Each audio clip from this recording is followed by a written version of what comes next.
আসসালামু আলাইকুম। হেলথ টিপসে আপনাদের সকলকে জানাই স্বাগতম। আমাদের আজকের বিষয়, ছেলেদের বীর্য খেলে মেয়েদের কি হয়। কোনো মেয়ে যদি কোনো পুরুষের বীর্য পান করে তাহলে তার গর্ভবতী হওয়ার কোনো সম্ভাবনা নেই।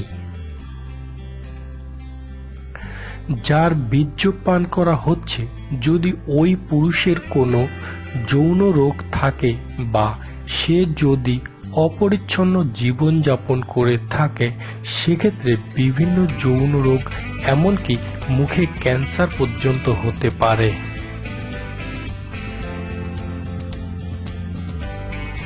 সার্বিক বিবেচনায় যৌন রোগ বা ক্যান্সারে আক্রান্ত হওয়ার চেয়ে তা প্রতিরোধ করায় বিজ্ঞতার পরিচয়ক। ধর্মীয় বিধিনিষেধে এরকম কাজ এবং ওরাল সেক্স করতে নিরুৎসাহিত করা হয়েছে। একে অস্বাভাবিক ও অনুচিত বলেছেন প্রায় সবাই, যদিও ডাক্তারদের ভেতর এ নিয়ে মতভেদ রয়েছে। খুব কম সংখ্যক ডাক্তার বলেন যে এতে কোনো ক্ষতি নেই, যেহেতু বীর্য মূলত প্রোটিন থাকে, কিন্তু এই পরিমাণ প্রোটিনে মানুষের শরীরে কোনো উপকার হয় না।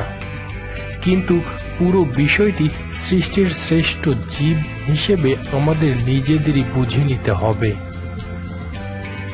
কারণ আজকাল পত্রিকার পাতা খুললেই দেখা যায় বিশ্বের নামি দামি সিনেমা তারকারা এসব করতে গিয়ে একসময় মুখের নানা প্রকার মারাত্মক সব ক্যান্সারে আক্রান্ত হয়েছে।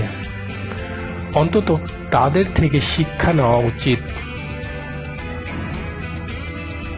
দর্শক, সকল প্রকার যৌন ও স্বাস্থ্যসেবা সংক্রান্ত তথ্য পেতে আমাদের সাথে থাকুন, আর অবশ্যই চ্যানেলটি সাবস্ক্রাইব করতে ভুলবেন না। ধন্যবাদ।